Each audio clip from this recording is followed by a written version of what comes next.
Sir ये इसको आप कैसे देखते हैं? 13 करोड़ लोगों को पॉवर्टी से बाहर निकालना, क्या ये बड़ा अचीवमेंट नहीं है मोदी गवर्नमेंट का? रोहित साहब, I mean this is miraculous achievement, इसमें कोई शक की बात ही नहीं है। This is fantastic. इंडिया तो इस वक्त बहुत एक बेहतर पोजीशन में है, उसकी ट्रेजरी में बिलियंस ऑफ डॉलर्स पड़े हैं, असर रसूख भी है। So the last 20-30 years have been good worldwide in poverty reduction, लेकिन इंडिया का performance in this century has been the highest। पिछले सेंचुरी में चाइना का था। एक के बाद एक इतने बहुत सारी ऐसी खबरें आती हैं जिसमें हमें पता चलता है हमारे हमसाया मुल्क भारत की तरक्की का। ओवरऑल देखिए आप सेंचुरी में तो India has lifted more people out of poverty than the total population of Pakistan, Bangladesh combined।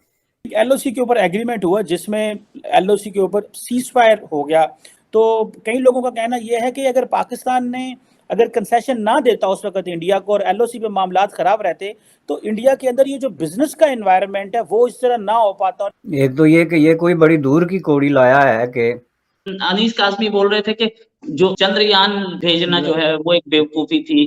Pakistan has been behaving erratically on it. तो इंडिया इज वेस्टिंग मनी कहना इस बेवकूफी की बात है। लेकिन एक के बाद एक अब एक और लैंडमार्क अचीवमेंट। देखिए इंडिया में ना सिर्फ गवर्नमेंट काम कर रही है, प्राइवेट सेक्टर भी काम कर रहा है, सिविल सोसाइटी भी काम कर रही है, पब्लिक भी अपनी मेहनत कर रही है। मतलब India is running on 4 wheels. एक रिपोर्ट आई कि 13 करोड़ लोग पॉवर्टी से बाहर आए हैं पिछले 5 साल में। ये मल्टी डायमेंशनल इंडेक्स, सर ये इसको आप कैसे देखते हैं? क्या ये बड़ा अचीवमेंट नहीं है मोदी गवर्नमेंट का? रोहित साहब, I mean this is miraculous achievement, इसमें कोई शक की बात ही नहीं है। This is fantastic. तकरीबन 55% से लेके अब 16% हो गया है जो मल्टी डिमेंशनल पॉवर्टी जो इंडिया का पॉपुलेशन है। लेकिन अगर आप 21st सेंचुरी का टोटल ले लें, the last 20-30 years have been good worldwide in poverty reduction, लेकिन इंडिया का performance in this century has been the highest। पिछले सेंचुरी में चाइना का था। तो अगर आप मल्टी डिमेंशनल पॉवर्टी को खत्म करना है तो it is not just giving people jobs and lifting them, you have to solve other problems। So lifting people out of multidimensional poverty is more difficult than just lifting them out of poverty। So in that sense, ये जो 13 करोड़ का जो achievement है, that is clearly a huge achievement। Overall देखिए आप century में तो India has lifted more people out of poverty than the total population of Pakistan, Bangladesh combined। But that doesn't mean the job is over। Right, government is working, no doubt about it। Anees Kazmi बोल रहे थे कि जो चंद्रयान भेजना जो है वो एक बेवकूफी थी। साथ में इनके अपने फवाद चौधरी वो पिछली बार बोल रहे थे चंद्रयान, इंडिया का चंद्रयान फेल हो गया। अब चंद्रयान पे वो कांग्रेचुलेट करते दिख रहे हैं। Pakistan has been behaving erratically on it.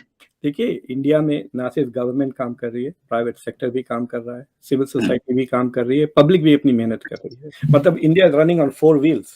झड़पें ये वो तो होती रहती हैं, दैट्स फाइन, चल तो रही है, it's going forward and it's going at a pretty good pace. जो गरीब मुल्क होते हैं ना, मतलब अंग्रेजों ने बहुत लूटा इंडिया को, 44 ट्रिलियन डॉलर्स कहते हैं बाद लोग। तो you are coming out of a very devastating experience। तो उसके बाद it was important इंडिया के लिए कि there should be unequal development जरूरी था।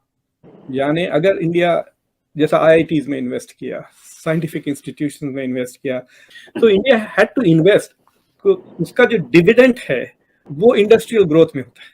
तो ये जो मून का जो प्रोजेक्ट है, yes it may have cost India, any scientific research investment project is worth it, क्योंकि उसका बेनिफिट्स कई चीजें होती हैं। It's not just in space, so they are learning also. इसमें लर्निंग हो रही है, कई हजारों scientist are learning, it's inspiring many engineers to do well. तो इंडिया इज वेस्टिंग मनी कहना इस बेवकूफी की बात है। सो आई थिंक वो जो भी साहब थे वो ही doesn't know what is talking about. It is a big achievement, it gives people momentums. और इंडिया का जो डिजिटल टर्न है ना, digital access, it is very remarkable. बंडी पे टमाटर बेचने वाला ही uses digital transfer of fund. 1980s में फोन मिलना कितना मुश्किल था, 20 साल वेट करना पड़ता था, जाके बल्दिया में आपको पैसे खिलाने पड़ते थे for them to come and install. तो आप बिजनेस कैसा शुरू करेंगे, बिजनेस करेंगे कैसा अगर आपको फोन नहीं मिलता।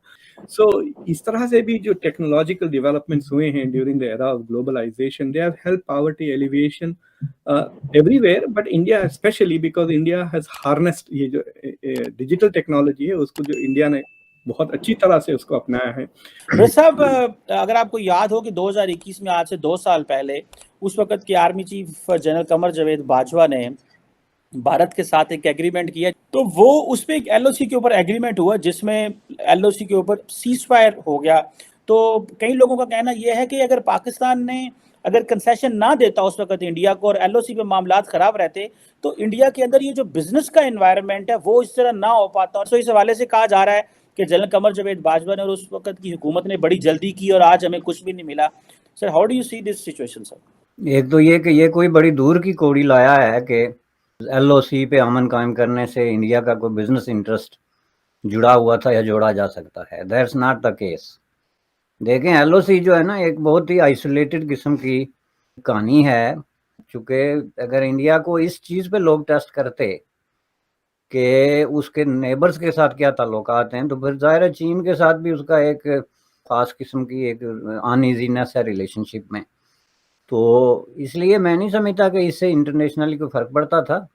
ये जो मूव थी पूरी की पूरी, ये पाकिस्तान की तरफ से थी। और इसमें दूसरी बात, तो आप ज़रा मुझे बताएं कि वहाँ पे गोले चलाने में पाकिस्तान के कौन से मफादात का तहफ़्फ़ुज़ होता था, सिवाय इसके कि कर्ज़ में डूबी हुई बाल बाल।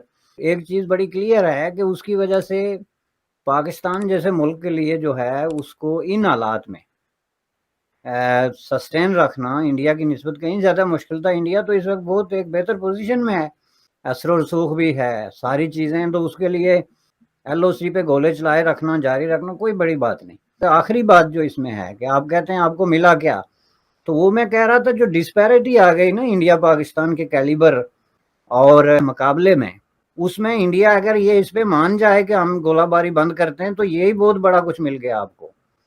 क्योंकि मैंने जैसा कि कहा कि ये अब पाकिस्तान अफोर्ड नहीं करता इस तरह की अय्याशियाँ जो 1947 से हो रही हैं।